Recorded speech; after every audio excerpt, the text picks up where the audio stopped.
ঈদুল আজহা উপলক্ষে ঈদের 7 দিন আগে এবং ঈদের 7 দিন পর পর্যন্ত এটা স্পেশালি আরো স্ট্রেনথেন করা হয়েছে। সেই হিসেবে লোকবল দেওয়া হয়েছে এবং মহাসড়কগুলো সার্বক্ষণিক মনিটরিং এর আওতায় আনা হয়েছে।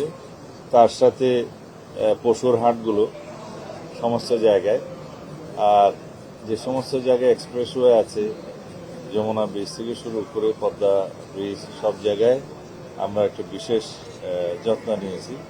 সারা দেশে যেখানে আমাদের সিসিটিভি ক্যামেরার হাইওয়েতে নজরদারি আছে, তার বাইরে যেখানে নেই সেখানে আমরা বডি ওন ক্যামেরা দিয়ে আমাদের জনবল পুলিশ ডিপার্টমেন্ট থেকে দেয়া হয়েছে। আমি নিজেই আজকে সেটা এখন চাক্ষুষ দেখলাম। এখানে দুর্ঘটনা সংখ্যা বিগত সময়ের তুলনায় আল্লাহ রহমতে অনেক কম। দুই একটা দুর্ঘটনা যেগুলো হয়েছে এগুলো নেহায়েত তাদের নিজস্ব গাফিলতির কারণে বলা যায়। যেমন গতকালকে একটা দুর্ঘটনা হয়েছে, লোহার রড বহনকারী একটা ট্রাকে নওগাঁর কিছু লোক এখানে হয়তো তারা ভাড়া সেভ করার জন্য ওই ছাদে উঠছে বা রডের উপরে উঠে যাত্রা করেছিল। সেই ট্রাকটা দুর্ঘটনায় পতিত হয়েছে। সম্ভবত ভারসাম্য নিয়ন্ত্রণ হয়তো ফেল করেছে, ভারসাম্য রাখতে পারেনি। সেই হিসাবে তাদের অন দি স্পট তাদের অনেকেই মৃত্যু হয়েছে। তাদের 15 জন মনে হয়, আর 5-6 জন আহত হয়েছে। এটা অনেক দুঃখজনক ঘটনা। যদি যাত্রীরা নিজেরা সচেতন থাকে তাহলে এই দুর্ঘটনা এড়ানো সম্ভব। যাই হোক, আমরা সারা দেশে পশুর হাটে যাতে জাল নোটের ব্যবহার না হয় সেই জন্য সচেতন আছি। জাল নোট শনাক্তকারী অনেকগুলো মেশিন সেখানে আমাদের পক্ষ থেকে দেয়া হয়েছে, আর ব্যাংকের তরফ থেকেও দেওয়া হয়েছে। সেটা বাংলাদেশ ব্যাংক ব্যবস্থা করেছে। বিভিন্ন ব্যাংকের শাখা সমূহ সেখানে তৎপর আছে।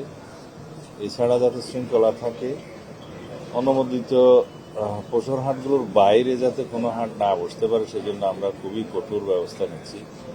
গতকালকে একটা নজরে আসার সাথে সাথে সেটা আমরা বন্ধ করার ব্যবস্থা নিয়েছি। এটা সম্ভবত মিরপুরে মেট্রো রেলের কোনো লাইনের নিচে হয়তো কেউ এরকম নিতে চেয়েছিল সুযোগ, সেটা সাথে সাথে বন্ধ করে দেওয়া হয়েছে। আমরা আশা করি আপনারাও যদি সেরকম কোনো কোথাও অনিয়ম দেখতে পান আমাদের নজরে, তাহলে আমরা সুষ্ঠুভাবে সবকিছু সম্পন্ন করতে পারব। ঈদ পরবর্তী সময়ে 24 ঘন্টার ভিতরে যাতে বর্জ্য সরানো যায় সেজন্য আমরা ব্যবস্থা নিয়েছি। সিটি কর্পোরেশনগুলো, জেলা প্রশাসন এবং অন্যান্য জায়গায় পৌরসভা সবাই ব্যবস্থা নিয়েছে এবং স্যানিটারি ব্যবস্থা যাতে সুচারুরূপে সম্পন্ন হয় সেই জন্য বিশেষ ব্যবস্থা নেওয়া হয়েছে এবার। তবে 24 ঘন্টার পরেও যেহেতু কোরবানিদের বিধান থাকে দ্বিতীয় দিনেও তৃতীয় দিনেও, তখনও তারা এই ব্যাপারে তাদের উদ্যোগটা জারি রাখবে।